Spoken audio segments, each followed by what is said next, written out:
Hello बच्चों। तो आगे देखिए बेटा, हमारे पास आया था f proportional to m into v minus u by t. Physics में याद रखिए, जब भी हम साइन ऑफ प्रोपोर्शनल को रिमूव करते हैं ना, तो हम उसके साथ इक्वल टू डालकर कांस्टेंट लगाते हैं। कांस्टेंट, कुछ कांस्टेंट टर्म होती है, उसको अप्लाई करते हैं। Whenever a sign of proportionality is removed in physics or chemistry, a sign of constant is introduced. तो देखो, मैंने यहाँ पर अब वो ये साइन को रिमूव कर दिया, जो मेरे साइन पीछे आया था उसको रिमूव करके मैंने क्या अप्लाई कर दिया, अब is equal to k apply कर दिया। K m into v minus u by t किया है इसको। तो के यहाँ पर क्या है, कांस्टेंट ऑफ प्रोपोर्शनैलिटी। ठीक है, ये कब आता है, जब हम डायरेक्टली प्रोपोर्शनल वाले सिंबल को रिमूव करते हैं। ये देखिए ना बच्चे, आपका पहले ये आया था result, F proportional to m into v minus u by t. बस इसी को हमने रिमूव करके इज इक्वल टू के किया है और आपका ये रिजल्ट लेकर है। इसको मैं स्टार का नाम दे दूंगा जी। ठीक है, अब थोड़ा सा याद करिए, क्लास 8th का आपने 3 इक्वेशन ऑफ मोशन किया था जी।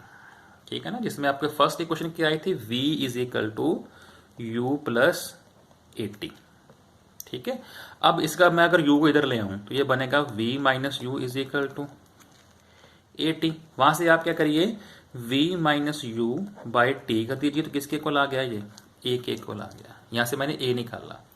अब a निकालने का मतलब क्या था, क्योंकि हमें पता है जब बॉडी की वेलोसिटी चेंज होती है तो उस वेलोसिटी चेंज से एक्सेलरेशन बनता है ना, because when velocity gets changed from u to v it gives us acceleration.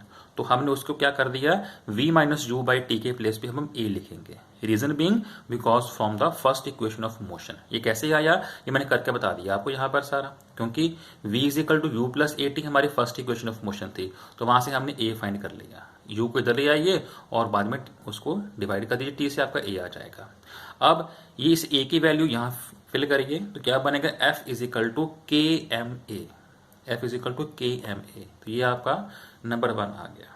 ठीक है, अब देखो हेयर a क्या है, v minus u by T. अभी मैंने बताया आपको, ये a की वैल्यू है acceleration which is rate of change of velocity and k is constant of proportionality. ये मैंने बता दिया हुआ है आपको भी, k कांस्टेंट होता है।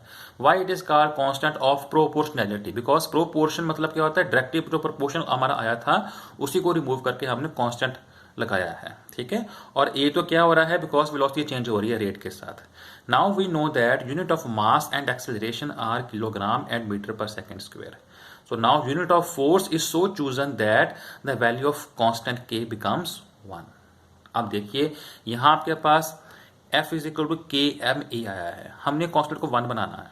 तो 1 बनाने के लिए हमें इस फोर्स की वैल्यू ऐसी फिल करनी पड़ेगी जो मास और एक्सेलरेशन के यूनिट को कंपनसेट कर सके, दोनों तरफ सेम यूनिट बन सके। ये देखिए, m का यूनिट क्या होता है, मास का unit kilogram. Unit of a क्या होता है, एक्सेलरेशन। याद करिए इसका यूनिट है मीटर पर सेकंड स्क्वायर, क्योंकि ये वेलोसिटी अपॉन टाइम का रिजल्ट होता है। वेलोसिटी यूनिट होता है मीटर पर सेकंड और टाइम यूनिट होता है सेकंड। तो जब सेकंड ऊपर का तो क्या बन गया, मीटर पर सेकंड स्क्वायर।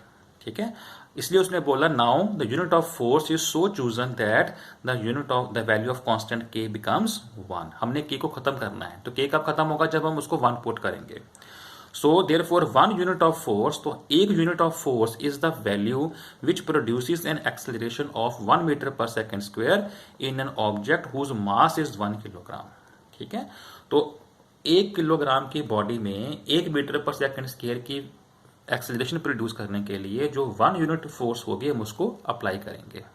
ठीक है, तभी हमारे पास k की वैल्यू 1 बनेगा। तो put k is equal to 1 in star और इन 1, दोनों में आप k को 1 पुट कर सकते हो, तो उसको पुट करने से आपका आंसर आ जाएगा। अब आपने कहा सर आपने वैल्यू इसकी बताई नहीं f की, तो f की वही वैल्यू हम पिक करेंगे, f की वही वैल्यू हम यूज करेंगे जो आपके मास, जो आपकी बॉडी के 1 किलोग्राम वाले बॉडी के मास में 1 मीटर पर सेकंड स्क्वायर की एक्सेलरेशन प्रोड्यूस कर दे। ठीक है, तो ये 1 हो गया, ये भी 1 हो गया, तो k कितना हो जाएगा, k तो हमने फाइंड करना है। f भी कितना है, अब आपका 1 है, क्योंकि ये हमने क्या बताया है, 1 यूनिट ऑफ फोर्स है। तो थोड़ा सा आपको मैं करके दिखाता हूं। ये 1 यूनिट फोर्स पुट करके यहां पर ये देखो, f कितना बोला उसने, 1 unit force is equal to कर दिया। k हमने फाइंड करना है जी, बिल्कुल ठीक है। m कितना बोला उसने, 1 किलोग्राम। a कितना बोला उसने, 1 मीटर पर सेकंड स्क्वायर। तो सॉल्व कर लो इसको, तो ये 1 है, ये बन गया k इंटू 1, k इंटू 1, फिर कितना आ गया के, तो क्या आंसर आया के का, 1 आंसर के का आ गया।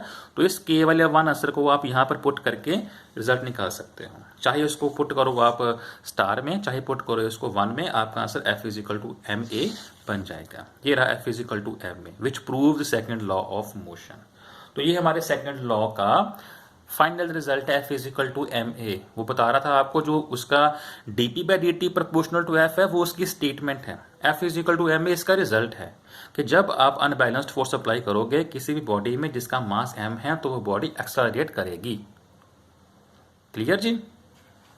इट्स ऐसे unit is kilogram metre per second square. अब ये कैसे आया, देखिए फिर से वही, यूनिट ऑफ मास क्या है किलोग्राम, यूनिट ऑफ एक्सेलरेशन क्या होता है मीटर पर सेकेंड स्क्वायर इसका यूनिट होता है। So that is kilogram metre per second square. Second law of motion gives us a method, हमें ये मेथड देता है जिससे हम क्या कर सकते हैं, किसी भी बॉडी के ऊपर लगने वाली फोर्स को फाइंड कर सकते हैं।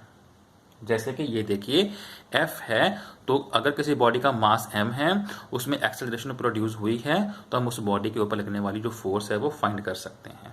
ठीक है, कैसे फाइंड करेंगे, by multiplication of mass and acceleration, क्योंकि m मल्टीप्लाई बाय a है, दोनों को मल्टीप्लाई करके हमारे पास रिजल्ट आ जाएगा। क्लियर बच्चे। तो ये था आपका सेकंड लॉ का पूरा प्रूफ। क्लास 9th वालों, आपका सेकंड लॉ का मोशन जो है उसका प्रूफ मैंने करवा दिया हुआ है। ठीक है, बहुत ही इंपॉर्टेंट प्रूफ है 3 मार्क्स के लिए या 5 मार्क्स के लिए, पेपर में अक्सर से क्वेश्चन आते हैं बनकर। तो जिस भी बच्चे को सेकंड लॉ के पूरे प्रूफ में कोई भी दिक्कत अगर आपको है तो प्लीज प्लीज आप मुझसे पूछिए, अपने डाउट्स रेज करिए, ताकि मैं आपकी हेल्प करके आपके डाउट को क्लियर कर सकूं। ठीक है बच्चे, तो इसके साथ ही आपका जो सेकंड लॉ है ऑफ मोशन है उसका प्रूफ जो है वो कंप्लीट हो चुका है। ठीक है, अब हम आगे करेंगे, ये आप देख पा रहे होंगे, use of second law of motion in everyday life, कि हमारी डेली लाइफ में जो सेकंड लॉ ऑफ मोशन है वो कहाँ पर यूज होता है। ठीक है, लेंथ वीडियो की पूरी हो चुकी है, हम करेंगे नेक्स्ट क्लास में, जो नेक्स्ट वीडियो में करेंगे इसको।